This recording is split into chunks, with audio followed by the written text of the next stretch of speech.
ऊर्जा साक्षरता प्रशिक्षणस्य नवम मॉड्यूल इत्यस्मै पुनः स्वागतम्। ऊर्जायाः उपभोगस्य एकभाज्यत्रीणि न्यूनीकरणम्। साधु यदि स्मर्यते तर्हि मॉड्यूल संख्या 8 ऊर्जायाः उपयोगम् एकभाज्यत्रीणि वर्जयितुम् आसीत्। सः प्रथमः नियमः आसीत् भवतः उपभोगस्य सीमितीकरणाय। अस्मिन् मॉड्यूल मध्ये भवतः उपभोगं सीमितीकर्तुं द्वितीय नियमस्य चर्चां कुर्मः, यत् ऊर्जायाः उपयोगम् एकभाज्यत्रीणि न्यूनीकर्तुं भवति। अतः एताम् अवधारणां स्थापयामः। किमर्थं न्यूनीकरणम् आवश्यकं, तथा च ऊर्जायाः उपयोगम् एकभाज्यत्रीणि न्यूनीकर्तुं कथं शक्नुमः। साधु सर्वप्रथमं भवद्भिः यथाशक्ति ऊर्जायाः उपयोगं वर्जयितुं प्रयत्नः करणीयः, यथा अस्माभिः पूर्वमेव चर्चा कृता। तथा यदि भवान् कस्मिंश्चित् बिन्दुतः परं वर्जयितुं न शक्नोति तर्हि रात्रिसमये विद्युत् प्रयोगः करणीयः। अत्यन्तं तीव्रस्थितौ निश्चितायाः क्रियायाः करणम् आवश्यकम्। एसी अथवा शीतकस्य उपयोगः करणीयः। तर्हि भवता किं कर्तव्यम्? अग्रिमः नियमः अस्ति यत् भवतः ऊर्जा उपभोगं सीमितं कर्तुं यथाशक्ति न्यूनीकर्तव्यम्। अतः ऊर्जायाः उपभोगं न्यूनीकरोतु। कथं न्यूनीकर्तुं शक्नुमः? एकवारम् अवलोकयामः। प्रथमम् अवगच्छन्तु न्यूनीकरणम् इत्यस्य अर्थः किम्। पुरातनयन्त्राणां स्थाने आधुनिककुशलयन्त्राणि स्थापयित्वा ऊर्जायाः उपयोगं न्यूनीकरोतु। अधिकं कुशलम्। अतः कुशलानि उपकरणानि किं कुर्वन्ति? ते वस्तुतः समानं कार्यं कर्तुं न्यूनशक्तिं गृह्णन्ति। भवन्तः जानन्ति, तथा च उत्तमम् उदाहरणं LED दीपाः सन्ति। भवन्तः जानन्ति, पूर्वं विद्युत् दीपाः CFL अथवा इन्कैण्डिसेण्ट् आसन्। ते LED आधारितप्रकाशस्य तुलनायां बहु विद्युत् गृह्णन्ति स्म। तथा च यदि भवान् CFL इत्यस्य स्थाने LED इत्यनेन स्थापयति तर्हि प्रायः अर्धभागविद्युत् उपभोगः न्यूनीभवति। अतः कुशलानि उपकरणानि तदेव कुर्वन्ति। ते समानं कार्यं कुर्वन्ति, परन्तु ते न्यूनम् ऊर्जां गृह्णन्ति, बहु न्यूनम् ऊर्जां गृह्णन्ति। अतः अद्यत्वे विपण्येषु सर्वविधानां कुशलानि उपकरणानि उपलभ्यन्ते। अतः भवान् एकं कुशलं LED, कुशलं फैन्, कुशलं TV, कुशलं AC, कुशलं रेफ्रिजरेटर क्रेतुं शक्नोति। अस्माकं गृहे यानि उपकरणानि वयम् उपयुञ्ज्महे, कार्यक्षेत्रे उपयुञ्ज्महे, तानि सर्वाणि उपकरणानि अतीव उच्चदक्षतापूर्वकम् उपलभ्यन्ते, यस्य अर्थः अस्ति यत् चालयितुम् अत्यल्पशक्तिः अलं भवति। इदानीं LED इत्यस्यैव उदाहरणं गृह्णीमः। अतः यदि वयं CFL इत्यस्य स्थाने LED इतीदं स्थापयामः तर्हि सामान्यतया 20 वैट् इत्यस्य CFL 10 वैट् LED इत्यस्य समानं भवति। तर्हि द्वौ अपि समानौ भवतः। भवन्तः जानन्ति यत् 20 वैट् CFL इतीदं 10 वैट् LED इत्यस्य समम् अस्ति। अतः शक्तिक्षयः कियत्? 50%। अतः ऊर्जायाः विद्युतः वा उपयोगस्य न्यूनता कियत् भविष्यति? तदपि 50%। अतः CFL इत्यस्य स्थाने LED इत्यनेन भवतः 50 विद्युत् रक्षणं भविष्यति।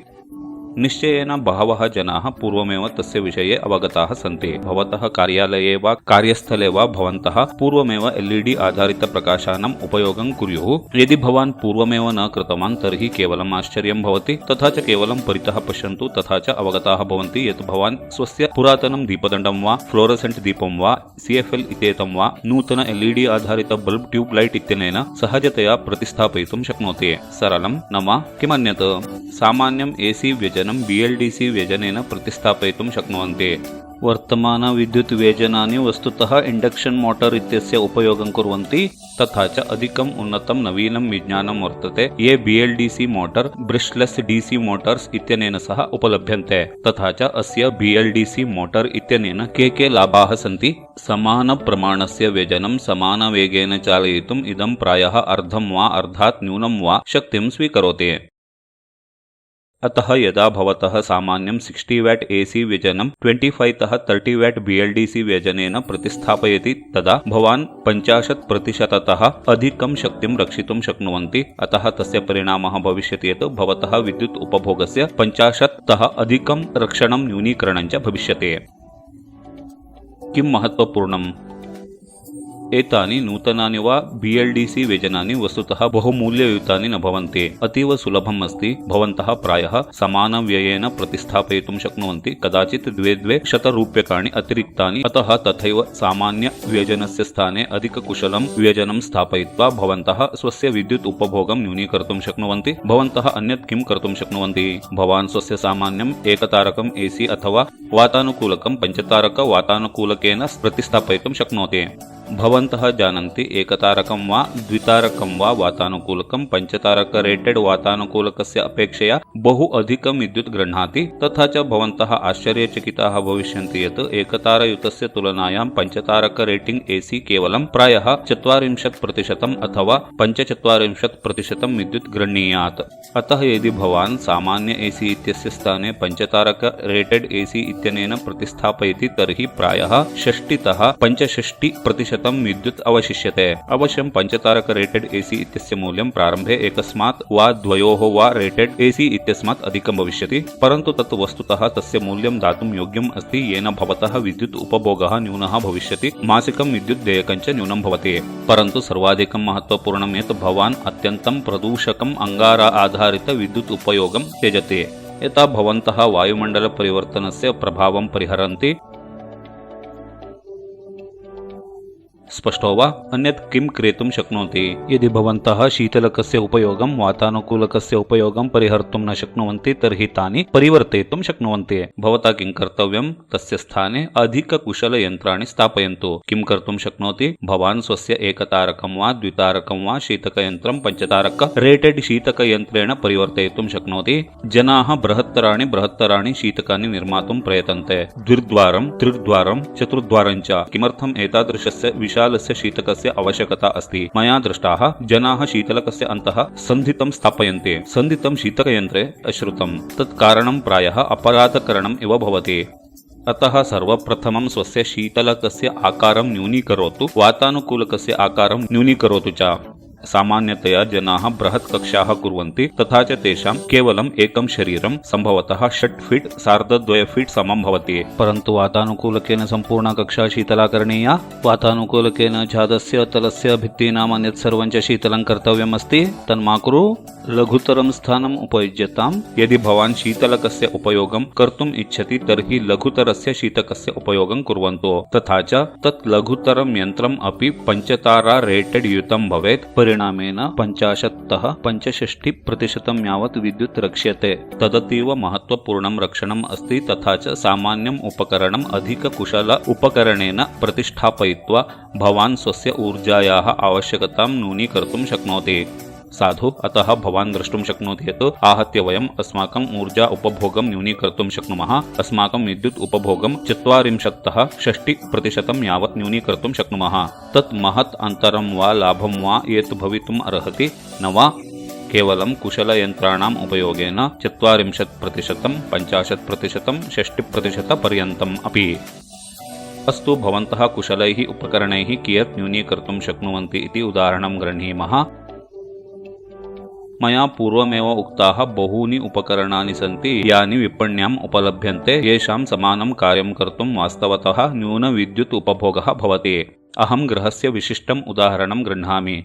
अतः मानातु यत् बल्ब् दीपाः, विद्युत् व्यजनानि, टीवी च, मोबाइल चार्जर, रेफ्रिजरेटर च, वाशिंग मशीन, गीजर, AC च सन्ति। पश्यन्तु, एतानि वस्तूनि सूच्यः सन्ति ये गृहे सन्ति, तथा च विशिष्टः मासिकः विद्युत् उपभोगः अपि उल्लिखितः अस्ति। एते केवलम् उदाहरणार्थं विशिष्टाः सन्ति। तथा च एकत्र विद्युत् उपभोगः 400 यूनिट् यावत् आगच्छति। सः सामान्यः परिदृश्यः अस्ति। किम्? केषुचित् गृहेषु येषु AC उपयोगः भवति तेषु 500, 600, 800 वा 1000 यूनिट् अपि भवितुम् अर्हन्ति। अतः एतत् सामान्यं परिदृश्यम् अस्ति। अस्तु वा? अधुना कानिचन उपकरणानि अधिकदक्षैः उपकरणैः प्रतिस्थापयितुम् आरभामहे। किं भवति इति पश्यामः।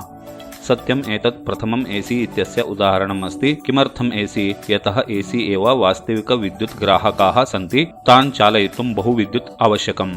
अतः यदि भवान् एकतारकं 1.5 टन् AC इत्यस्य स्थाने पञ्चतारकं 1.5 टन् AC स्थापयति तर्हि AC इत्यस्य कारणेन भवतः मासिकं विद्युत् उपभोगः 80–100 केवलं 65 यावत् समानप्रयोगाय न्यूनीकर्तुं शक्नोति।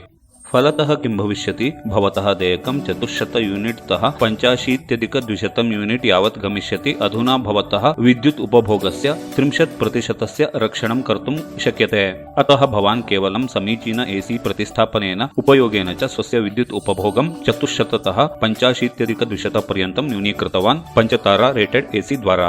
अन्यत् किं कर्तुं शक्नोति? भवन्तः स्वस्य क्षालनयन्त्रं प्रतिस्थापयितुमपि शक्नुवन्ति। BLDC आधारितं क्षालनयन्त्रं सन्ति। यदि भवतः वर्तमानं क्षालनयन्त्रं प्रतिमासं 60 यूनिट् विद्युत् उपयुज्यते तर्हि नूतनं BLDC आधारितं क्षालनयन्त्रं केवलं 15 यूनिट् एव उपभोगं करिष्यति।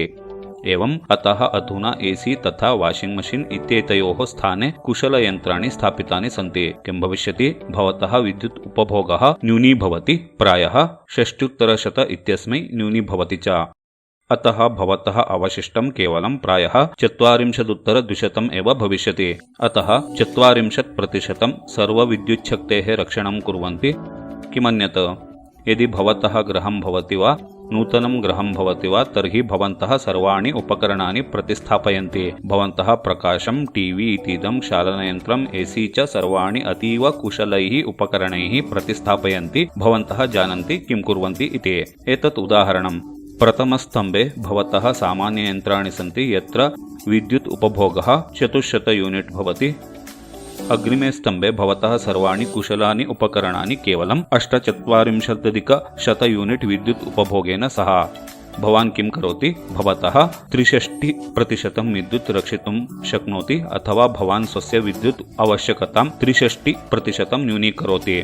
तत् महत् परिमाणं यत् भवन्तः प्राप्तुं शक्नुवन्ति। अतः विद्युत् प्रयोगं परिहर्तुं महती व्याप्तिः अस्ति तथा च कुशलयन्त्राणाम् उपयोगेन विद्युत् प्रयोगं न्यूनीकर्तुं महती व्याप्तिः अस्ति।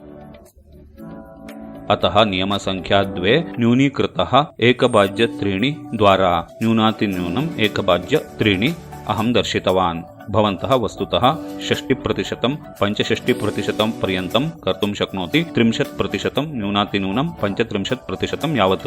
अतः नियमसङ्ख्या 2 ऊर्जा कुशल उपकरणानाम् उपयोगेन 1/3 न्यूनीकरणं कुर्वन्तु। अस्तु, साधु, ऊर्जायाः उपयोगं महत्त्वपूर्णतया न्यूनीकर्तुं शक्यते इति ज्ञात्वा भवतः मनसि किम् आगच्छति? कुशलयन्त्राणाम् उपयोगेन ऊर्जायाः उपयोगः महत्त्वपूर्णतया न्यूनीकर्तुं शक्यते इति ज्ञात्वा भवतः मनसि किम् आगच्छति? भवन्तः अहो इति अनुभवन्ति, इदानीम् अहं विद्युत् देयकं न्यूनीकर्तुं शक्नोमि इति। किं भवतः मनसि तदेव आगच्छति वा? भवन्तः चिन्तयन्ति यत् मया किमर्थम् एतत् कर्तव्यम्? एतत् कर्तुं मया अतिरिक्तं धनं किमर्थं व्ययितव्यम्? यथा अहं वदामि, भवद्भिः एतत् कर्तव्यं यतोहि भवन्तः इदानीम् अङ्गाराम्लयोः उत्सर्जनार्थं यत्किमपि कार्यं कुर्वन्ति तत् भवतः बालकाः तस्य मूल्यं दास्यन्ति। अतः यदि भवान् स्वसन्ततिं यथार्थतया प्रीत्या किमपि करोति तथा च यदि भवान् वास्तवमेव तेषां कृते किमपि कर्तुम् इच्छति तर्हि अस्माभिः ऊर्जायाः उपयोगः परिहर्तव्यः तथा च भवद्भिः ऊर्जायाः उपयोगः न्यूनीकर्तव्यः। अतः एव वयम् एतेन विचारेण उत्साहिताः भवेम यत् भवान् शक्तेः विनियोगं महत्त्वपूर्णतया न्यूनीकर्तुं शक्नोति इति। एतत् व्याख्यानं spoken tutorial team IIT Bombay इत्यनेन अनुवादितं डब् च कृतम् अस्ति। धन्यवादाः।